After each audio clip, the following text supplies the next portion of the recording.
Hello everyone, दिन की शुरुआत इकोनॉमिक्स के नए वीडियो के साथ। हम लोगों ने excess demand and deficient demand video को स्टार्ट किया। हम लोगों ने एक्सेस डिमांड के कॉन्सेप्ट को भी क्लियर कर लिया है प्रीवियस वीडियो में। आज के इस वीडियो में हम लोग कवर करने वाले हैं डेफिशिएंट डिमांड और उससे रिलेटेड कुछ कॉन्सेप्ट्स। तो टाइम को वेस्ट न करते हुए चलो अब स्टार्ट करते हैं। डेफिशिएंट डिमांड, देखो डेफिशिएंट डिमांड एकदम एक्सेस डिमांड का ऑपोजिट है। उसमें क्या होता था, when aggregate demand exceeds aggregate supply. यहां पे सिर्फ याद रखना एग्रीगेट सप्लाई ज्यादा हो जाता है और एग्रीगेट डिमांड उसके नीचे चला आता है। याद करो हम लोगों ने एक्सेस डिमांड में यहां पे इस तरीके से बनाया था और यहां पे एक गैप था जिसको हम लोग बोलते थे इन्फ्लेशनरी गैप। क्लियर है? लेकिन अब ये क्या है सर, ये तो है डेफिशिएंट डिमांड। तो डेफिशिएंट डिमांड क्या बोलती है, it refers to a situation when aggregate demand is less than. Aggregate demand क्या होता है, अब लेस हो जाता है then the as aggregate supply corresponding to full level of employment. ये लाइन को भूलना नहीं है। फुल एम्प्लॉयमेंट लेवल पे जब एग्रीगेट डिमांड घट जाती है एग्रीगेट सप्लाई से, तो उसे हम लोग बोलते हैं क्या डिमांड, डेफिशिएंट डिमांड। मतलब अब हमारा जो कर्व होगा वो यहां से ड्रॉ होगा। यहां पे क्या हो गया, एग्रीगेट डिमांड देख लो एग्रीगेट सप्लाई से नीचे है, यहां पे इक्विलिब्रियम, पॉइंट ऑफ इक्विलिब्रियम था, ठीक है। अब वो घट करके एग्रीगेट डिमांड यहां से आ गया है यहां पे। तो यहां देखो एक नया कर्वेचर बन गया। तो इस समय को बोलते थे हम लोग इन्फ्लेशनरी गैप। तो अब यहां पे क्या बनेगा सर, यहां पे होगा डिफ्लेशनरी गैप। डिफ्लेशनरी गैप, तो देखो यहां पे लिखा गया है it gives rise to deflationary gap. कैसे बन गया आप लोगों को अब समझ में आ गई होगी। क्लियर है? अब हमें देखना है कि सर तब डिफ्लेशनरी गैप किसे बोलते हैं। ये अक्सर क्वेश्चन में इन्फ्लेशनरी गैप, डिफ्लेशनरी गैप पूछा जाता है, ठीक है। तो डिफ्लेशनरी गैप क्या है, deflationary gap is the gap by which actual demand with actual aggregate demand falls short of aggregate demand required. मतलब जो एक्चुअल एग्रीगेट डिमांड है वो घट जाता है जितना जरूरत है, मतलब इतनी जरूरत है वो घट के यहां पे चले आई जिस full level of employment equilibrium condition से, ठीक है। तो इसे हम लोग क्या बोलते हैं, इसे हम लोग बोलते हैं डिफ्लेशनरी गैप सर। अब हम लोगों ने देखा था कि एक्सेस डिमांड होने के भी अपने सारे रीजंस हैं, तो बिल्कुल डेफिशिएंट डिमांड में भी अपने रीजन होंगे, क्यों नहीं, ठीक है। तो सबसे पहले हम लोग देखते हैं कि क्या क्या रीजन है जिससे डेफिशिएंट डिमांड होती है, ठीक है। तो हमें तो ये पता है कि सर एक्सेस डिमांड अगर हमें याद है तो उसका टोटली उल्टा छाप देना है, ठीक है। तो सबसे पहला पॉइंट है decrease in propensity to consume. याद करो हम लोग जब एक्सेस डिमांड करते थे तो उसमें क्या होता था, increase in propensity to consume. जब भी increase in propensity to consume होता था तो हमारा कंजम्पशन एक्सपेंडिचर बढ़ जाता था, हम लोग सेव कम करते थे जिससे मार्केट में डिमांड होता था।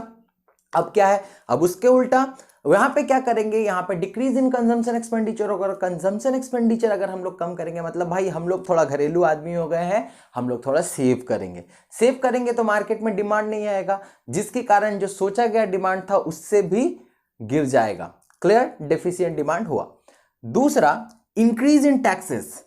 इंक्रीज इन टैक्सेस क्या करना है, वहां पे क्या था, डिक्रीज इन टैक्सेस। सोचो सोचो सोचो, डिक्रीज इन टैक्सेस होने से क्या होता था, उसमें होता था कि हमारे पॉकेट में ज्यादा पैसा आता था। लेकिन यहां पे क्या है, टैक्सेस गवर्नमेंट ने बढ़ा दी, जिसके कारण मान लो 10% का टैक्स हम लोग देते थे, अब वो बढ़ करके 12% हो गया। मतलब 2% हमें एक्स्ट्रा जाना है हमारे पॉकेट से। मतलब हमारा जो डिस्पोजेबल इनकम है, जो हम लोग खर्च करने वाले थे मार्केट में, वो 2% अब कम खर्च करेंगे। तो फिर क्या होगा, इससे क्या होगा, मार्केट में डिमांड घटेगा ना बढ़ेगा? सर एब्सोल्युटली घटेगा, जिससे क्या होना है, डेफिशिएंट डिमांड, ठीक। Next decrease in government expenditure. देखो भाई गवर्नमेंट भी अपने तरीके से इकोनॉमी में डिमांड करती है, ठीक है। हम लोगों को सैलरी देती है, मतलब गवर्नमेंट इंप्लॉय जो होते हैं उन लोगों को सैलरी मिलते हैं, और भी उनके सारे पब्लिक एक्सपेंडिचर होते हैं, ठीक है, जो सबके वेलफेयर के लिए, इकोनॉमी के वेलफेयर के लिए की जाती है। अब अगर गवर्नमेंट ने अपना एक्सपेंडिचर कम कर दिया इकोनॉमी में, तो क्या होगा, मार्केट में इंप्लॉयमेंट जनरेशन होगी क्या? नहीं होना है। इससे क्या होगा, डिमांड घटेगा ना बढ़ेगा? कॉमन सी बात, क्या होना है सर, डिमांड घटेगा। देखो व्हेन गवर्नमेंट रिड्यूसेस डिमांड, जब गवर्नमेंट डिमांड रिड्यूस कर देती है, किसका, गुड्स एंड सर्विसेज का, due to fall in public expenditure. क्यों? क्योंकि पब्लिक एक्सपेंडिचर वो कम कर देती है। नंबर नेक्स्ट है फॉल इन इन्वेस्टमेंट एक्सपेंडिचर। अब क्या है, कुछ कुछ जो होते हैं ना इन्वेस्टर, वो हमेशा ध्यान में लगे रहते हैं कि भाई कौन कंपनी ज़्यादा हमें रिटर्न देंगी, ठीक है, तो उसके अकॉर्डिंग वो इन्वेस्ट करते हैं। अब मान लो कि हमारा जो रेट ऑफ इंटरेस्ट है, रेट ऑफ इंटरेस्ट बढ़ जाए, ठीक है, रेट ऑफ इंटरेस्ट का मतलब है इन्वेस्टमेंट, अगर देख रहे हैं कि कभी भी किसी से पैसा ले रहे हैं उससे ज़्यादा देना पड़ेगा, इंटरेस्ट देना पड़ेगा ज़्यादा, ठीक है, या एक्सपेक्टेड रिटर्न, उससे रिटर्न आने वाला है वो कम हो जाए, तो क्या होगा, कहीं ना कहीं हम कम कमाएंगे। कम कमाएंगे मतलब इन्वेस्टर कम कमाएंगे। इन्वेस्टर अगर कम कमाएंगे तो वो मार्केट में इन्वेस्ट करेंगे क्या, नहीं करेंगे ना। तो मार्केट में इन्वेस्ट नहीं हुआ तो क्या होना है, डिमांड घट जाएगा, ठीक है। Increase in rate of interest और fall in expected return reduces the aggregate demand. Next one, rise in import. सोचो सोचो सोचो सोचो, इंपोर्ट बढ़ने से कैसे हमारा एग्रीगेट डिमांड घटता है। सोचेंगे कि जब इंटरनेशनली मार्केट में जो गुड्स एंड सर्विसेज का प्राइस अगर घट जाए इन कंपैरिजन टू डोमेस्टिक, मतलब इंडिया में गुड्स एंड सर्विसेज का प्राइस क्या है, ज़्यादा है, और अगर हम उसे इंपोर्ट करते हैं तो कम में हो जाएगा।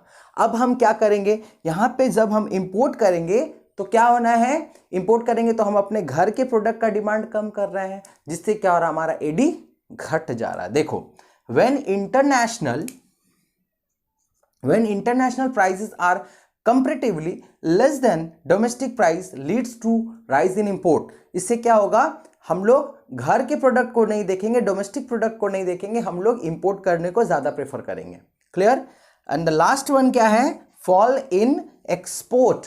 क्लियर सी बात है, अगर डोमेस्टिक प्राइस बढ़ा हुआ रहेगा तो कोई भी हमारे प्रोडक्ट को बाहर के विदेश कंपनियां क्यों खरीदेंगी, ठीक है, वो तो अपना ही प्रेफर करेंगी। तो अब जब एक्सपोर्ट हम लोग कम करेंगे तो मार्केट में जो डिमांड होता है वो इनडायरेक्टली घटना है, जिससे क्या होगा, डेफिशिएंट डिमांड होगा। तो इतने सारे रीजंस हैं जिससे डेफिशिएंट डिमांड हमेशा देखने को मिलते हैं। क्लियर है। अब हमें यह देखना है कि सर ये डेफिशिएंट डिमांड किन किन चीजों को अफेक्ट करती है, तो इसीलिए बात कर लेते हैं इफेक्ट ऑफ डेफिशिएंट डिमांड या इंपैक्ट ऑफ डेफिशिएंट डिमांड। वही तीन चीजें इंपैक्ट करेंगी। अगर एक्सेस डिमांड में क्या क्या होता था सर, आउटपुट, एम्प्लॉयमेंट और जनरल प्राइस लेवल, यहां पे भी वो तीनों चीज अफेक्ट करेंगे, बट उसके अपोजिट। अब बात करते हैं एक्सेस डिमांड की, तो एक्सेस डिमांड में आउटपुट क्या होता था सर, कुछ भी नहीं चेंज होता था, एम्प्लॉयमेंट कुछ भी चेंज नहीं होता था, जनरल प्राइस लेवल क्या होता था, इन्फ्लेट कर जाता था और मार्केट में इन्फ्लेशनरी प्रेशर देखने को मिलते थे, ठीक है। लेकिन यहां पे इसके अपोजिट है। इफेक्ट ऑन आउटपुट क्या होता है, increase in inventory stock, it forces the firm to plan lesser production then that's why output will fall. इसका मतलब क्या है, देखो मार्केट में डिमांड सोच करके रखा गया था कि लोग इतना डिमांड करेंगे, लेकिन डिमांड घट के यहां पे हो गया। अब इससे क्या होगा, सारे प्रोड्यूसर सेक्टर सोच रहे थे डिमांड ज्यादा होना था, हो गया कम, मतलब मार्केट में प्रोडक्ट, मतलब जो प्रोडक्ट है उसकी अवेलेबिलिटी काफी ज्यादा है। अब क्या होगा, यहाँ पे फर्म तो सोचे कि भाई हमारा जो प्रोडक्ट है वो मार्केट में ज्यादा है, हम क्यों प्रोडक्ट और एक्स्ट्रा करने जाएं। तो इससे क्या होगा, इसमें देखने को मिलेगी कि यहां पे फिर जो प्रोड्यूसर सेक्टर है वो कम प्रोड्यूस करेगी। देखो यहां पे क्या लिखा, that's why output will fall. क्यों, क्योंकि अब तो देख रहे हैं कि मार्केट में ऑलरेडी ज्यादा स्टॉक अवेलेबल है, ठीक है। नेक्स्ट बात करते हैं इफेक्ट ऑन एम्प्लॉयमेंट। देखो प्रोड्यूसर सेक्टर क्यों किसी को एम्प्लॉय करके रखेगी, मार्केट में जब डिमांड हो रहा है उनके प्रोडक्ट का तो ही ना वो एम्प्लॉयमेंट जनरेट करेगी। अब देख रहा है कि ऑलरेडी उन्होंने प्रोडक्शन हाई करके रख दिया, ठीक है, सिर्फ सोचना है, हाई करके रख दिया, अब उतना ही कोई डिमांड नहीं कर रहे, तो अब और ज्यादा समय तक रखेंगे अपने वर्कर को तो उनको वेजेस एंड सैलरी देना पड़ेगा। तो कोई क्यों चाहेगा कि उनको फ्री में बैठा के सैलरी दी जाए। उस समय क्या करेगी फर्म जो है, सबको बाहर निकालने लगेगी, जिससे क्या जनरेट होगा, जिससे इनवॉलेंटरी अनएम्प्लॉयमेंट जनरेट होगा। इसका मतलब क्या हो, इनवॉलेंटरी अनएम्प्लॉयमेंट का मतलब है कि लोग काम करना चाह रहे हैं एग्जिस्टिंग वेज रेट पे, बट उन्हें काम नहीं मिल रहा है। देखो it causes involuntary unemployment in the economy. Clear है, लोग निकालने लगेंगे प्रोड्यूसर सेक्टर, ठीक है। और जो लास्ट है effect on general price level. देखो मार्केट में काफी प्रोडक्ट है, डिमांड उतना नहीं है। जब भी डिमांड नहीं है, प्रोडक्ट ज्यादा है, तो क्या होगा, वहां पे प्रोडक्शन का जो हमारा जनरल प्राइस लेवल है वो फॉल कर जाएगा। देखो, general price level fall due to lack of demand. Law of demand याद करो, क्या होता है, जब प्राइस या डिमांड क्या होता है, डिमांड घट जाता है तो प्राइस को भी कहीं ना कहीं घटना पड़ता है। क्लियर है? तो ये जो एक्सेस डिमांड और डेफिशिएंट डिमांड के कॉन्सेप्ट को हम लोगों ने क्लियर किया। अब एक्सेस डिमांड होना भी खराब है और डेफिशिएंट डिमांड होना भी खराब है, तो इन दोनों चीजों को कंट्रोल करने के लिए 2-3 मेजर्स है, ठीक है, वो हम लोग नेक्स्ट वीडियो में कवर करेंगे, ठीक है, और उसी पे ही हमारा लास्ट टॉपिक कंप्लीट होगा और हम लोग चैप्टर भी कर लेंगे, ठीक है। तो तब तक के लिए बने रहो मेरे साथ। Thank you for today.